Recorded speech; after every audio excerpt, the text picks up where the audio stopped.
ఏమీ అవసరంలా. ధ్యాన సిద్ధిని పొందితే మిగతా సిద్ధులన్నీ వచ్చినట్టే ఒకదాని తర్వాత ఒకటి. ధ్యాన సిద్ధి అంటే అదే, బాహ్య ఆలోచన లేకుండా డీప్గా లోపలికి వెళ్ళి లయం అవటం.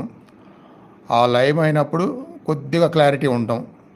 మీ భవిష్యత్తులో మీకు ఏమి అడ్డంకులు ఉండదు అనుకుంటున్నారు, సరే దానికోసం చేద్దాం ఆ డిప్లోనే అనుకుంటే, పలానా పని మొదలు పెడుతున్నాము, అందులో ఇబ్బందులు అవ్వకూడదు అనుకుంటే మూలాధారంలో చేయటం, ఆ వినాయకుడి యొక్క రూపాన్ని మనసులో పెట్టుకోవటం. అప్పుడు విఘ్నాలు కలగకుండా, మీకు వస్తున్న ఇబ్బందులు లేకుండా మళ్ళీ ఇంకోసారి ప్రయత్నించినప్పుడు అది సక్సెస్ అయింది. అట్లా మనం ఇలా చెప్పుకుంటే ఈ సబ్జెక్ట్నే మళ్ళీ సహస్రాల వరకు ప్రతిదాన్ని చెప్పుకుంటూ వెళ్తే మళ్ళీ ఇంకో అరగంట పట్టిద్ది. కాబట్టి ఆ హెడ్లైన్స్ మీకు అర్థమైతే సరిపోద్ది.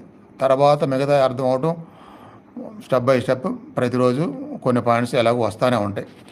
ఆ సమయ సందర్భాన్ని బట్టి భగవంతుడు మీకు తెలియాల్సిన సందర్భం వచ్చినప్పుడు అట్లా నా ద్వారా తెలిసేట్టుగా